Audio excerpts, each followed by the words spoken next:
sekarang ini pengen ngebahas soal Miracle in Cell number 7, Second Miracle in Cell number 7. Nah, Second Miracle in Cell number 7 ini mengisahkan prequel dari Miracle in Cell number 7, di mana sebenarnya prequel sih. Jadi ini kejadiannya setelah 2 tahun setelah Dodo Rusak dieksekusi mati. Nah, si Ika ini belum tahu sebenarnya Dodo Rusak ini tidak akan pernah pulang. Nah, Hendro yang sekarang menjadi orang tua angkatnya, Hendro tuh yang diperankan Din Margo, yang menjadi kalapas di lapas Dodo Rusak berada. Masih sering mengirimkan Ika untuk bertemu dengan teman-teman napinya, Bewok, Japra, Bule, dan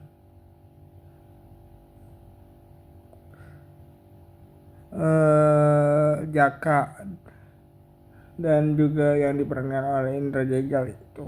Nah, si Ika ini masih terus ingin bertemu dengan ayahnya. Hendro pun masih belum memberitahukan kenapa ayahnya nggak balik-balik. Dia cuma tahu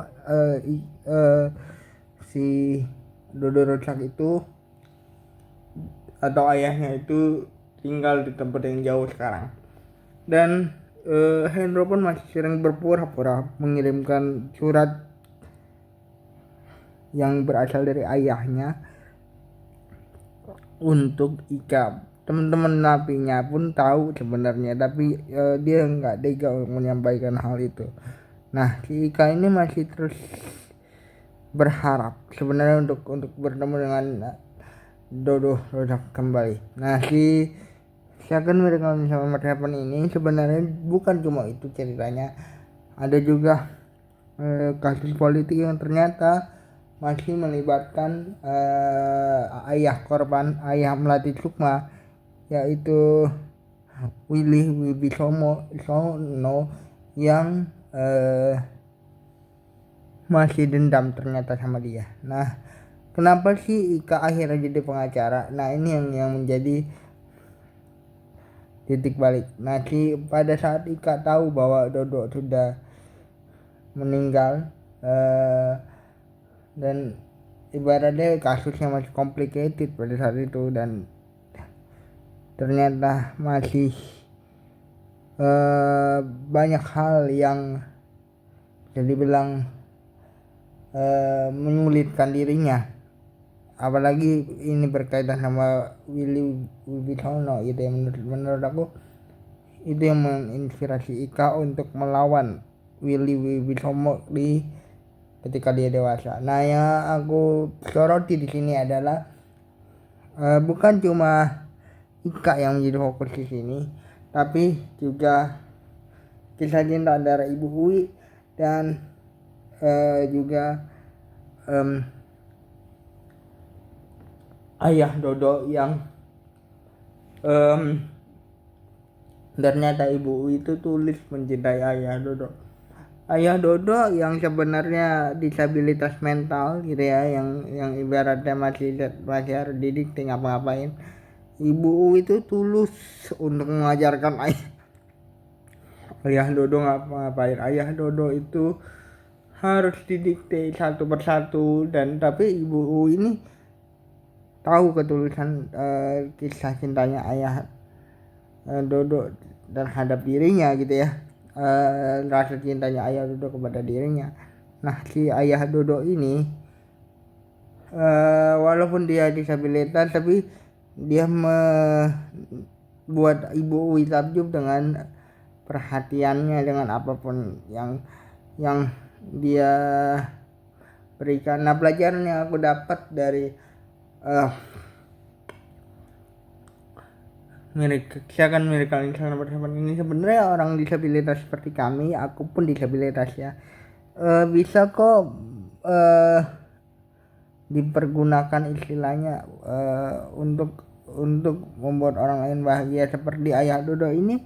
Walaupun dia disabilitas mental, tapi juga dia menjadi sesosok orang penolong di panti itu tersebut, di panti disabilitas tempat dia berada gitu ya, sebelum dia bertemu dengan Ibu Uwi. Dan ibu itulah yang membuat Ibu Uwi takjub. Mungkin gini ya, orang disabilitas di Indonesia digambarkan sebagai orang yang idiot, digambarkan seperti orang yang harus dispesialkan. Pelajaran yang aku dapat di Second Miracle in Cell Number 7 ini adalah kita punya hak yang sama. Kalau kita diberikan kesempatan untuk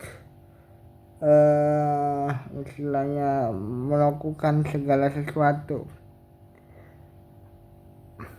untuk hal apapun gitu ya, kita dapat melakukan itu. Aku jujur khawatir dengan apa yang disebut percintaan. Aku belum pernah pacaran by the way gitu ya. Aku khawatir dengan ada nggak ya orang yang mau menerima aku sebagai orang disabilitas gitu. Tapi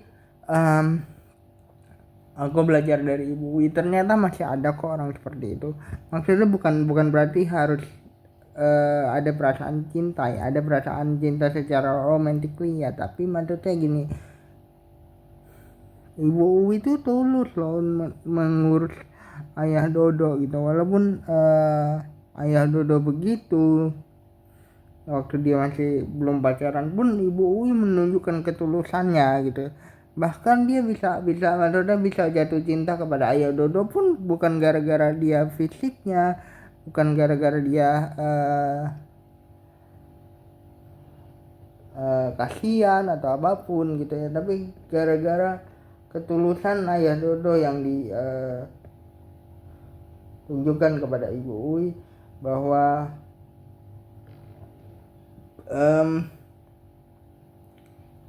dia tuh tulus membantu. Kadang-kadang kita tuh dianggap remeh gitu ya,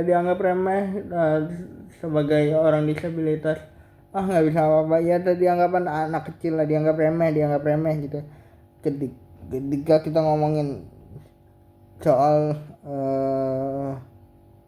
ingin membantu aja, kadang kita tahu lah dari pandangan orang gitu ya, menganggap remeh kita, nggak usah ya, mungkin dia ngerasa kasihan ya mungkin ya. Tapi sebenarnya kalau kita punya niat, maksudnya kita tetap bisa kok maksudnya membantu orang gitu. Aku belajar sesuatu, aku sebagai disabilitas pun ngerti ya, maksudnya aku belajar sesuatu dari temanku, yang belajar ramah dari temanku yang ngajarin aku bahwa ngerangkul itu nggak harus nggak harus malu-malu. Aku kan ngerasa bahwa aku nggak bisa apa-apa nih ya, itu juga yang sebenarnya menjadi alasan aku untuk tidak menjalin hubungan sama siapapun gitu ya. Cuman temanku ini ngerangkul aku bahwa melayani atau apapun yang kita lakukan itu nggak harus dengan fisik. Sebenarnya kita berbuat baik sama orang pun itu udah melayani orang tersebut. Kita istilahnya kita melakukan apapun, berbuat baik pun itu udah melayani. Aku agak kecewa ya sama satu orang disabilitas yang jujur aja nih ya guys, berinisial AB gitu ya. AB ini kan maksudnya kita ya seperti yang aku cerita tadi, kita masih dianggap remeh. Di film Miracle pun kita tahu betul bahwa kadang orang disabilitas tuh walaupun kita udah melakukan sebaik apapun masih dianggap dia kan nggak bisa apa-apa gitu, dia masih dimanfaatin lah istilahnya.